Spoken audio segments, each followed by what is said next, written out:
Hi guys, I'm Mickey with Broadway Performance, and today I'm going to be showing you how to put together your Viking coilover system. Now before we get started, I'd like to give a very special thanks to Viking for being so easy to work with and giving me the right parts and guidance that I needed for this system. Now Viking has three different levels of their coilover systems. They have the Voyager, the Crusader, and the Berserker.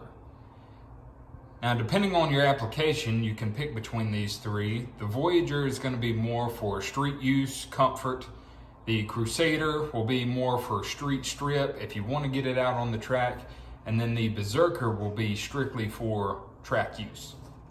Now, I personally went with the Voyager system because this is for my daily driver 5th gen.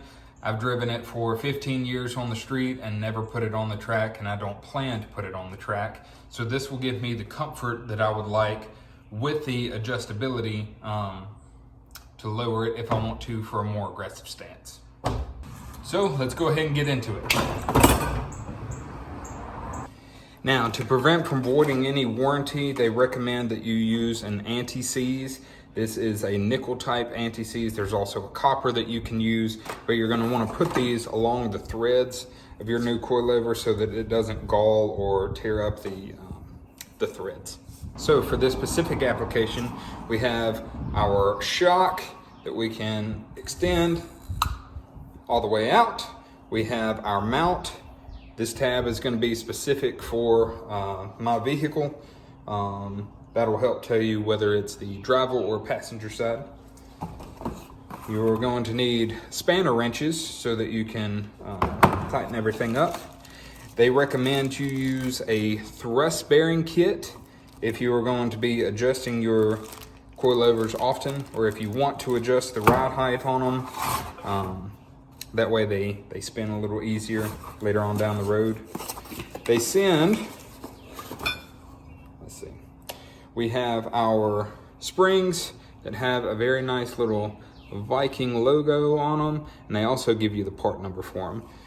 Now these are specific for the ones that I got. They may send different springs for the other types of coilovers. Also, for my vehicle and possibly for some of the Mustangs out there, you're going to want to also buy a sway bar in-link bracket. I did not know that these didn't come with it. Some coilovers that you buy will have the tab already mounted onto it. These you have to buy them separately, which kind of sucks, but you're just going to want to make sure that this tab faces the front of the vehicle. But they'll spin on. They also have connectors on the back so that you can tighten them down. For my specific application, we have the top spring seat. We also have in our kit our locking nut that has a lip on the top, as you can see. That's going to sit up. On top of that, you'll have your bottom spring seat with the top piece also going up. So when you put these together, you're going to have the locking nut with the top, spring seat with the top, just like that. And then on top of here, we will have our thrust bearing kits with some extra washers. And then to top all of that off, we've got the stock mounts for the top of my 5th gen. They will sit inside of the top spring seat. You'll have a washer on top of here with a nut, and then it'll be complete. All right, so to get started, you're going to want to extend the shock out as much as it'll go. And then we're going to go ahead and take our Permatex anti-seize and put it along the threads. And then we're going to run our locking nut over that.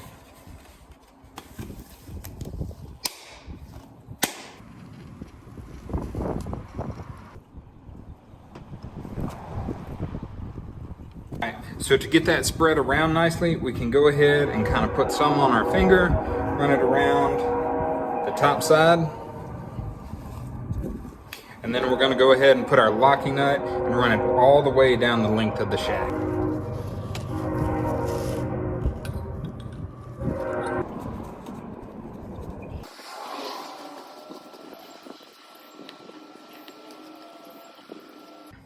So earlier I told you for my application, this is going to go towards the front of the vehicle.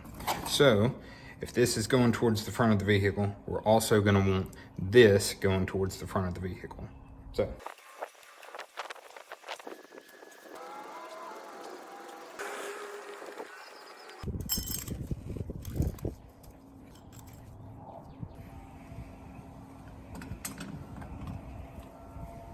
we have it assembled in order. So you have your sway bar end link bracket, you have your locking nut, you have your bottom seat with your thrust bearing kit, washer bearing washer, you have your spring, your top seat with the little piece from the inside sit in the right direction, and then you're going to have the factory mount on top of that.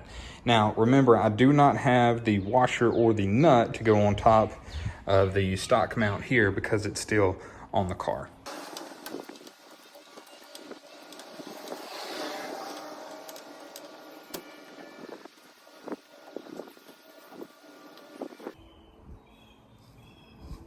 All right, so just to prevent this from coming off while I'm waiting to put the nut on, I'm gonna go ahead and put some masking tape just to kind of hold it down. That way this doesn't fall apart. If you have any questions about the parts or the part numbers that I used, I'll list them in the description down below. All right guys, that's gonna be it for this video. We finished one strut. I'm not gonna show you how to finish the other strut because it's the same exact thing. I'm not gonna bore you with that. Be sure that you have enough to clean up. You're gonna get this anti-seize all over the place. So make sure that you wipe down your station, make yourself clean. If you like the content, subscribe to the channel, Broadway Performance. We'll be doing more car videos like this.